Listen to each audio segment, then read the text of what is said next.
On a chilly, pitch-black night around 2 a.m., a young man and his elderly father sat in a quiet, 24-hour diner, waiting for their order.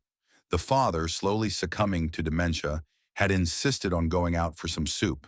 Too tired to argue, the son reluctantly agreed, hoping this small outing would bring his father some joy and allow him a moment of peace. A waiter approached with a welcoming smile and asked if they were ready to order. They nodded, and the waiter suggested they try the diner's famous burgers, claiming they were the best in the West. His grin, however, was unsettling. Politely declining, the father ordered tomato soup while the son asked for a coffee. As the waiter walked away, the son leaned in and asked his father if he recognized the man. The father shook his head. "Why do you ask?" he inquired.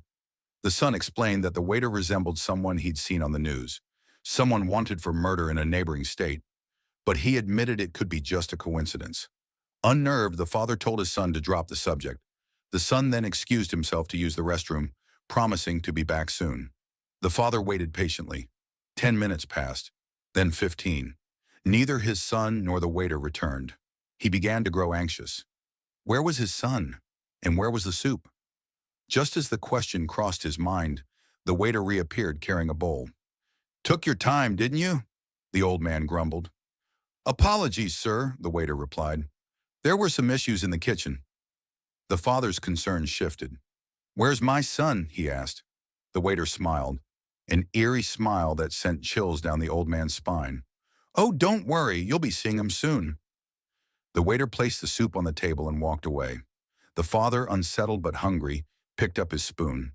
As he stirred the soup, something rose to the surface. A pair of glasses. His son's glasses. Panic surged through him. Trembling, he glanced back at the waiter, who stood watching with that same unnerving grin.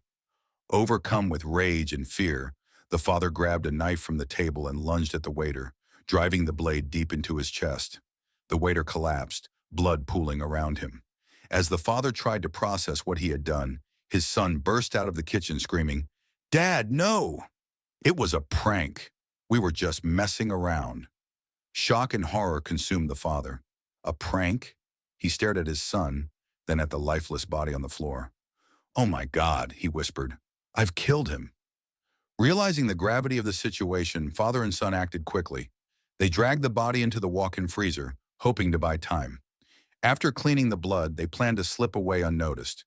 But as they slid open the freezer door, they were met with a horrifying scene. Another man, identical to the waiter, stood inside, preparing meat for burgers. The best in the West, as the original waiter had claimed. Neither father nor son would ever get the chance to find out.